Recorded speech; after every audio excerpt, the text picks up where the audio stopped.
History class 6 इतिहास के पूरे क्लास को हम संक्षिप्त में पढ़ रहे हैं। आज क्लास 6 को पढ़ेंगे। इतिहास को 3 कालखंडों में बांटा गया है। पहला प्राग ऐतिहासिक काल, दूसरा आध ऐतिहासिक काल और तीसरा ऐतिहासिक काल। पिछली क्लास में हम प्राग ऐतिहासिक काल और आध ऐतिहासिक काल के बारे में पढ़ चुके हैं। अब आगे तीसरा ऐतिहासिक काल। इसको जानने के 3 स्रोत हैं। पहला पुरातात्विक स्रोत, इसमें अभिलेख और सिक्कों के बारे में पढ़ेंगे। आर्कोलॉजिकल चीजें, जिसके आधार पर पता चल जाता है कि प्राचीन काल में क्या था, जैसे उस समय का सिक्का, अभिलेख।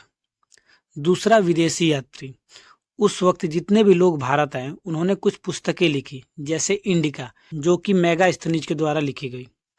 तीसरा साहित्य, इसमें धार्मिक तथा गैर धार्मिक पुस्तकों से इतिहास की जानकारी मिलती है।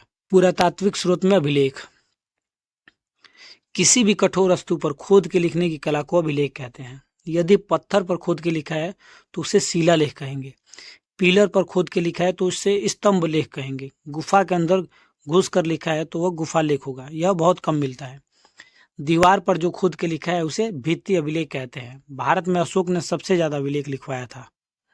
पुरातात्विक स्रोत में ही सिक्के, सिक्कों का अध्ययन न्यूमिस्मेटिक कहलाता है।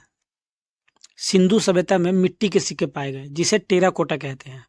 मौर्य वंश यानी अशोक के समय धातु का सिक्का होता था, उस पे मोहर मार दिया जाता था, इसलिए इस सिक्के को आहत या पंचमार्क या पौण कहा गया। सातवाहन काल में शीशे का सिक्का चलाया गया। यूनानी जब भारत आए तो सोने का सिक्का चलवाया उन्होंने। कुषाण काल में शुद्ध सोना हो गया, और जब गुप्त काल आया तो अशुद्ध सोने का सिक्का हो गया। सर्वाधिक सोना होने के कारण ये अशुद्ध सोना हो गया।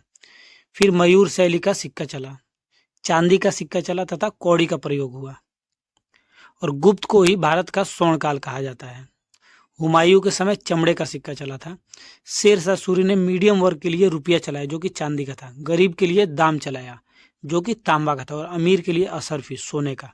भिन्न भिन्न राजाओं के द्वारा अलग अलग सिक्का लाया गया। आगे क्लास में बारीकी से समझेंगे। दूसरा विदेशी यात्री, विदेशी यात्री भारत के बारे में कुछ लिख के गए थे, उससे भी पता चलता है कि भारत का कल्चर कैसा था। जैसे इंडिका पुस्तक, जो कि मेगास्थनीज के द्वारा लिखी गई थी। इसके अलावा बहुत सारी पुस्तकें हैं, वो आगे देखेंगे। तीसरा साहित्य, इसमें धार्मिक और गैर धार्मिक पुस्तकें आती हैं। साहित्य में 2 प्रकार की पुस्तकें आती है। उस वक्त 2 ही धर्म था। पहला हिंदू धर्म, जिसे उस वक्त ब्राह्मण धर्म कहते हैं। इसमें वेद, उपवेद, पुराण और उपनिषद, महाकाव्य आदि मिलेंगे। दूसरा था गैर ब्राह्मण, जिसमें जैन धर्म, बौद्ध धर्म। इसमें अर्थशास्त्र, अभिज्ञान शाकुंतलम, अकबरनामा, पृथ्वीराज रासो, चरक संहिता, इंडिका आदि भी इसी में आते हैं। आज की क्लास में इतना ही। धन्यवाद।